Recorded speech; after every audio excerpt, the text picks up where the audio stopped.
عہد جدید میں اسلامی ادارے، اور آج اس کا یونٹ 5 ہم ڈسکس کرتے ہیں۔ عالمی ادارہ برائے فکر اسلامی IIIT international Institute of Islamic thought. تو سب سے پہلے تو ہم بات کرتے ہیں اس کے قیام اور پس منظر کی۔ تو عالمی ادارہ برائے فکر اسلامی ایک نجی اور غیر منافع بخش تنظیم ہے۔ اسماعیل راجی فاروقی اور انور ابراہیم نے 1918 میں اس کی بنیاد رکھی۔ ادارے کی بنیادی دلچسپی مسلم معاشرے میں تعلیم کو آگے بڑھانے کے لیے شواہد پر مبنی تحقیق کرنا اور اس تحقیق کو اسلامی فکر کے احیاء اور اصلاح کے غرض سے مطبوعات، ترجمہ اور تدریسی کے ذریعے پھیلانا ہے۔ پھر IIIT کے تمام اسلامی دنیا کے اسکالرز کو دعوت دینا کہ وہ علم کے یعنی اسلام کی روشنی میں ہر اہم علمی شعبے کے جائزے پر کام کریں۔ IIIT ایک تحقیقی مطالعے سیریز شائع کرتا ہے اور ائمہ کے لیے ماسٹر پروگرام کے ساتھ ساتھ اسلامک اسٹڈی میں ماسٹر ڈگری کے پروگرام پیش کرتا ہے۔ پھر مسلم کمیونٹی فکری بحران کا شکار ہے۔ IIIT کے مطابق عالمی مسلم کمیونٹی ایک فکری بحران کا شکار ہے۔ اس بحران کو قرآن و سنت کے گہرے مطالعے، انسانیت، سماجی و قدرتی سائنسز کے حصول اور مسلم علمی ورثہ کی تنقید کے جانچ کے ذریعے ختم کیا جا سکتا ہے۔ اس لیے IIIT مسلم معاشرے میں تعلیم کی اصلاح وکالت کرتا ہے۔ اس میں یہودی، عیسائی کے عقیدے، روایات کا بھی مطالعہ کیا جاتا ہے۔ پھر IIIT کا بنیادی کام جدید سائنسی علوم کو اسلامی تصور توحید میں ڈالنا ہے۔ پھر اس کا مقصد ہے، نمبر 1 تو ہے کہ مسلم معاشرے میں تعلیم کو آگے بڑھانے کے لیے تحقیق کرنا، 2 ہے اشاعت و ترجمہ، تدریس اور لائے عمل کے ذریعے تحقیق پھیلانا، اور نمبر 3 ہے اسلامی فکر کی تجدید کے لیے یعنی اسے دوبارہ زندہ کرنا، مسلم معاشروں میں تعلیم کا پھیلانا۔ پھر اگر اس کے مشن کی ہم بات کریں تو تبدیلی کے مطابق تعلیمی پالیسی اور اس پر عمل کے لیے ڈیٹا پر مبنی سفارشات کے ساتھ مسلم معاشروں کو بااختیار بنانے کے لیے تعلیمی تحقیق کا انعقاد کرنا اور اسے پھیلانا ہے۔ پھر دفاتر اور نمائندے اس کے مختلف ممالک میں انسٹیٹیوٹ کے سرگرمیوں اور مختلف پروگراموں کے لیے بیرون ملک بہت سارے شہروں میں ذیلی دفاتر اس کے کھولے گئے ہیں۔ اگر اس کی ساخت کی بات کریں تو IIIT تحقیق، تعلیم، تربیت اور پالیسی کی ترقی پر مشتمل بہت سی سرگرمیاں سر انجام دیتا ہے اور ملت اسلامیہ کی خدمات میں مصروف رہتا ہے۔ پھر ہم بات کرتے ہیں اس کے پوائنٹ 2 کی، شعبہ اشاعت اور تراجم کی۔ یہ اس کا اہم پوائنٹ ہے۔ IIIT نے انگریزی، عربی، دیگر زبانوں میں موجود کتب کے تراجم اور کئی نئی کتب شائع کی ہیں۔ اس کے علاوہ سیریز پر مشتمل کتب کے ساتھ کئی جرائد بھی شائع کیے ہیں۔ شعبہ اشاعت و تراجم IIIT کا سب سے نمایاں شعبہ جو کتابوں اور تحقیقی مقالوں کے ذریعے بنیادی فکری اور علمی مسائل کو حل کرتا ہے۔ شائع کردہ کتب و جرائد کے موضوعات کی بات کریں تو اسلامی علوم، اسلامی فکری ترقی، انسانیت اور سماجی علوم، مقاصد شرعیہ، ارتد، والدین اور مسلم معاشروں میں تعلیم کی ترقی شامل ہے۔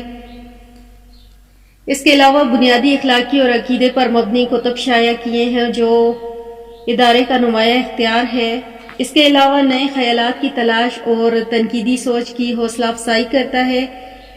پھر مسلم معاشروں میں تعلیم کی ترقی، AEMS ایڈوانس ایجوکیشن ان مسلم سوسائٹی IIT کا بنیادی پروگرام ہے۔ پھر اس کا مشن ہے ایسے مسلم معاشروں کو فروغ دینا جس میں افراد تبدیلی، تعلیم اور سماجی ترقی کے ذریعے اپنی صلاحیتیں بڑھاتے ہیں۔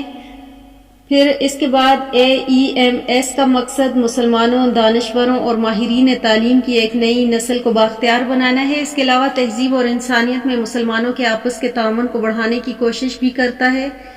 اس کے علاوہ تعلیمی نظام کو تبدیل کرنا، لوگوں کی فلاح و بہبود کو بڑھانا تاکہ وہ معاشرے کے لیے امن کی تعمیر میں فعال طور پر کام کر سکیں۔ پھر اس کے بعد ہم بات کرتے ہیں اسٹریٹجک انگیجمنٹ یونٹ کی، جو حکومتوں کے اسکولوں کے نظام، اعلیٰ تعلیمی اداروں اور نجی تعلیمی فاؤنڈیشن کے تعلیمی نتائج کو بہتر بنانے کے لیے پروگراموں کو نافذ کرنے میں مدد کرنے میں ڈیزائن کیا گیا ہے۔ پھر اس کے بعد ہے محکمہ پالیسی۔ تو IIIT کا پالیسی ڈپارٹمنٹ جاری کردہ پالیسیوں میں موجودہ خامیوں کی نشاندہی کرتا ہے اور اس کا مقصد تعلیمی طریقوں کو تبدیل کرنا تاکہ انسانی ترقی کو آگے بڑھایا جا سکے۔ یہ ادارہ مسلم تعلیمی پالیسیوں کی تجدید اور اصلاح کرنے کی کوشش کرتا ہے۔ یہ تعلیمی ماہرین اور اسٹیک ہولڈر کے ساتھ مل کر کام کرتا ہے۔ فیئرفیکس انسٹیٹیوٹ یہ شمالی امریکہ میں IIT کا تعلیمی شعبہ ہے۔ یہ تربیتی پروگراموں کے ذریعے IIT کے اسکالر اور ان کے نظریات کے نیٹ ورکس کو جوڑتا ہے۔ اگر ہم اس کے بنیادی مقاصد کی بات کریں تو مسلسل تعلیم، کمیونٹی تک رسائی اور بین المذہب مکالمے میں TFI ان اہداف کو حاصل کرنے کے لیے کورسز، تعلیم، ورکشاپ، سیمینار اور کیئر ڈیولپمنٹ پروگرام منعقد کرتا ہے۔ تعلیمی پروگراموں کی سالانہ رپورٹ 2018 سے 2019 میں پیش کی گئی، جس میں 15 ممالک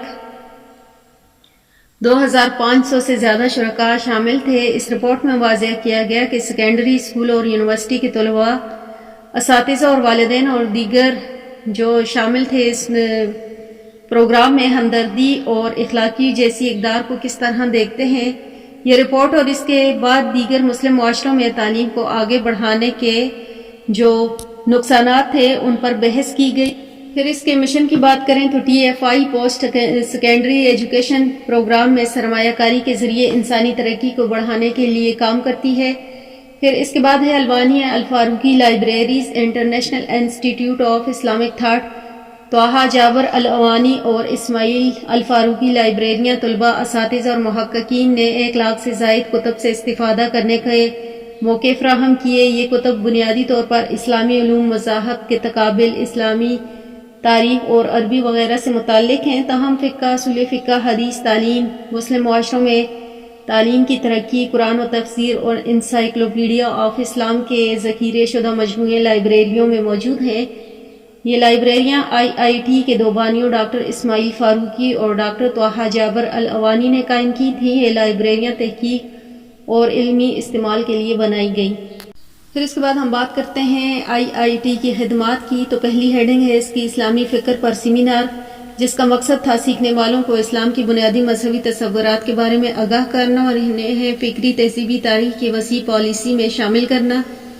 یہ پروگرام خود ساختہ اور جامع ہے جو سیکھنے والوں کو جامع معلومات کے ساتھ ساتھ اساتذہ کے ساتھ ملاقات کے مواقع فراہم کرتا ہے۔ سیمیناروں میں طلباء کو کام دیا جاتا ہے جو تنقیدی سوچ کی مہارت کو فروغ دیتے ہیں۔ پھر اس کے بعد ہے اسلامی فکر اور علم کے انضمام میں پوسٹ گریجویٹ سرٹیفکیٹ۔ یہ ایک مکمل طور پر آن لائن پروگرام ہے جو کہ ایک بین الاقوامی ادارے کے تعاون سے ڈیزائن کیا گیا اور متعارف کروایا گیا۔ یہ پروگرام علم کے انضمام، اسلامی فکر، شریعت کے اعلیٰ مقاصد، اسلامی تہذیب اور اسلامی علم کے دیگر نظریاتی عملی شعبوں کے تصورات کی تعارف اور وضاحت کرتا ہے۔ اس پروگرام کا مقصد فارغ افراد کو تیار کرنا جو اسلامی علوم اور طریقہ کار اور عصری دنیا کے نقطہ نظر کے مطابقت کو سمجھتے ہوں اور انسانی حاصل کردہ علم کے خیالات کے ذریعے معاشرے میں مثبت کردار ادا کر سکتے ہوں۔ پھر اس کے بعد ہے مذہبی اداروں کے لیے ڈیزائن کیا گیا IIT جو اسلامی فکر اور انسانی حاصل کردہ علم کے انضمام کے شعبوں میں اپنے علم کو گہرا کرنے کا ارادہ رکھتا ہو۔ یہ پروگرام مکمل طور پر آن لائن ہے اور ویڈیو لیکچر اور آمنے سامنے بات چیت پر مشتمل ہے۔ پھر اس کے بعد ہے عربی زبان کے لیے ویبنار کا آغاز انٹرنیٹ کے ذریعے۔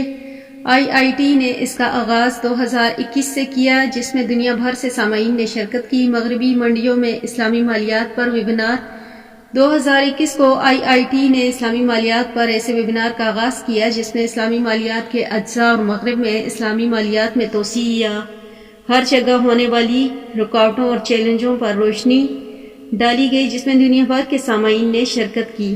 تو پھر اس کے بعد بات کرتے ہیں کہ IIT کو کن مشکلات کا سامنا رہا۔ تو 2002 میں federal bureau of investigation FBI کے اہلکاروں نے انسٹیٹیوٹ پر چھاپہ مارا اور اسے عارضی طور پر بند کر دیا۔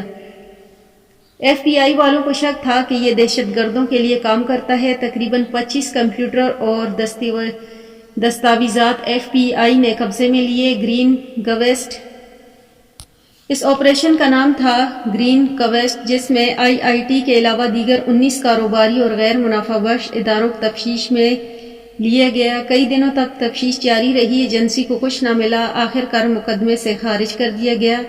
چھاپوں کے نتیجے میں 2 لوگوں کو سزا بھی سنائی گئی جس میں عبدالرحمان شامل تھے جو سارے فاؤنڈیشن کے لیے کام کرتے تھے۔ انہیں 23 سال کی سزا سنائی گئی۔ پھر ان کا تھنک ٹینک تھا جس میں 1995 میں FBI والوں نے فائلیں ضبط کر کے اسے بند کر دیا تھا۔ اس تھنک ٹینک نے فلسطین اسلامی اتحاد کے لیے کچھ رقم اکٹھی کی تھی، جس کی وجہ سے اسٹیٹ ڈپارٹمنٹ نے دہشت گردی کا لیبل لگا دیا ان پر، اور کئی دنوں تک پھر اس کی تفتیش جاری رہی۔ تو یہ تھا ہمارا آج کا سبق، عالمی ادارہ برائے فکر اسلامی، جس کا ہم نے قیام اور پس منظر ڈسکس کیا۔ اس کے بعد ان کی خدمات، پھر ان کے مقاصد اور مشن، اور پھر ان کو مشکلات جو انہیں سامنا کرنا پڑا۔